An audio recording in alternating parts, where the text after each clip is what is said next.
In the late 1990s, Pokémon was a playground phenomenon built on trading cables, rumors, and physical cartridges. The objective? Simple exploration and collection. Today, the modern competitive format for these original games, known as RBYOU, or the red, blue, and yellow overused tier, operates entirely differently. It is a rigidly solved tactical simulation where every damage roll and probability has been mapped. At the top of this strict hierarchy sit the Big Four: Tauros, Snorlax, Chansey, and Starmie. These four mathematically dominate the tier. Their dominance stems from shared attributes. They possess overwhelming statistical efficiency and massive bulk. For Tauros and Snorlax specifically, they benefit from the absolute supremacy of the normal typing, which dictates the pace of physical combat in Generation 1. Breaking into this top echelon requires one of two things: either matching their raw numerical superiority or exploiting a highly specialized mechanical niche that the Big Four cannot cover. To survive the baseline environment set by these titans, any outside Pokémon must possess a unique toolset capable of disrupting the established mathematical flow of the tier. This brings us to Cloyster, an extreme statistical outlier that somehow thrives within this hostile environment. On paper, Cloyster has crippling foundational flaws. It has a meager base 50 HP stat, and it lacks a normal type STAB. STAB stands for Same Type Attack Bonus, a mechanic that multiplies a move's damage by 1.5 when it matches the user's typing. Because of a quirk in Generation 1 mechanics, normal-type Pokémon cannot be paralyzed by normal-type attacks.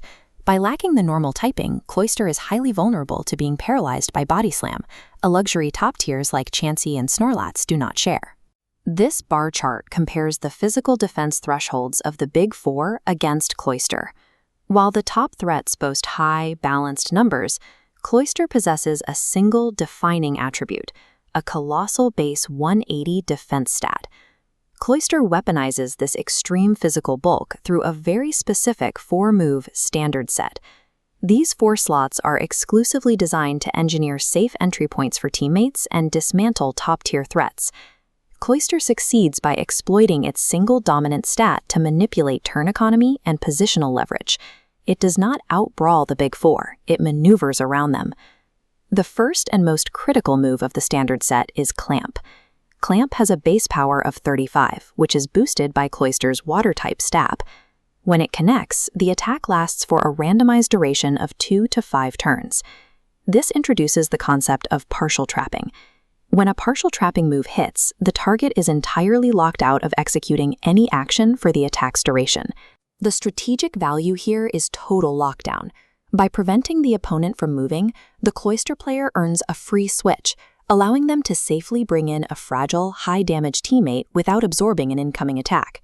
The fatal flaw balancing this powerful tool is its 75. Blizzard mathematically guarantees a 3 HKO against Snorlax, removing its immense health bar in 3 precise chunks. Shifting to Chansey, the immediate damage drops, but a hidden threat emerges: a 10% probability wheel that can inflict permanent freeze. In Generation 1, a frozen Pokémon cannot thaw out on its own. Because of this 10% probability, high-bulk special walls like Chansey and Alakazam are forced to play defensively. They cannot simply sit on the field and absorb hits without risking permanent elimination. Blizzard ensures Cloyster cannot be passively stalled out. As long as it remains on the field and has PP, it presents a constant, game-ending probabilistic threat. We will bypass the 3rd move slot momentarily to examine the 4th, Explosion. On a Pokémon defined by its defensive bulk, a self-destruct mechanism seems deeply counterintuitive. Generation 1 Explosion operates on broken math. It boasts a massive 170 base power, and its programming inherently halves the target's defense stat during the damage calculation, effectively doubling its final output. The targets for this ultimate sacrifice are specific: premier special walls like Starmie or Chansey. These are the exact Pokémon that comfortably resist or absorb Cloyster's Blizzard and Clamp pressure. This flowchart illustrates the geometric result of the trade. Sacrificing your Cloyster node to delete the opponent's Starmie instantly removes a red blockade. This opens a direct, clean offensive lane for a teammate like Tauros to sweep the opposing team. Explosion grants Cloyster a lethal dual identity. It operates as a prolonged defensive pivot for the majority of the game, and then instantly transitions into a terminal one-time wall breaker. Circling back to the third move slot, we find Rest. This serves as Cloyster's mandatory yet deeply flawed maintenance tool. Healing is non-negotiable for this set. Cloyster's primary job is to repeatedly absorb heavy physical hits from Tauros and Snorlax across matches that regularly exceed 50 turns. The mechanical cost of clicking Rest is severe. It forces 3 full turns of sleep, surrendering all momentum and leaving Cloyster completely passive while the opponent sets up their next attack. An alternative option for this slot is Hyper Beam, which sees occasional use on dedicated wrap teams. These specific team compositions rely entirely on chaining partial trapping moves and literally cannot afford to give up a single turn of momentum to sleep. The Hyper Beam variation remains rare in high-level tournament play because dedicated partial trapping teams are inherently mathematically inconsistent. The reliance on Rest stands as Cloyster's greatest vulnerability. Players must carefully time their healing cycles, reading the opponent's intentions to ensure those 3 turns of passivity aren't exploited for a game-ending advantage. By zooming out from individual move mechanics, we can view the overarching macro strategy of navigating an RBY match. The central psychological tension of piloting Cloyster lies in the constant temptation and immense opportunity cost of clicking Explosion. This creates what competitive players call the Explosion Trap. Trading Cloyster early in the match to instantly eliminate a full health Chansey feels like a massive advantage on paper. This dual timeline graph demonstrates the trap. An early explosion creates a cascading failure state where the opponent's Tauros sweep faces no resistance. The bottom timeline reveals the correct approach. A preservation phase maintains Cloyster's bulk, with explosion reserved until the opponent's Tauros is eliminated.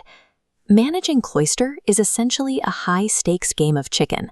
Whoever blinks first and sacrifices their primary physical wall almost guarantees a loss to the opponent's remaining Tauros. The definitive operational rule for Cloyster is clear. It must be played as a continuous, disruptive pivot in the early to mid-game to absorb critical hits and generate safe entry points for its teammates. Its terminal wall-breaking capabilities via Explosion are a strictly late-game resource, to be expended only when its defensive utility against the opponent's physical attackers is mathematically exhausted. This specific 4-move set illustrates the rigid depth of RBY-OU mechanics that casual observers rarely see. Every single choice carries a permanent consequence. True mastery of Generation 1 competitive play is not determined by raw speed or critical hits. It requires absolute calculating control over positional leverage and the disciplined preservation of your most vital resources.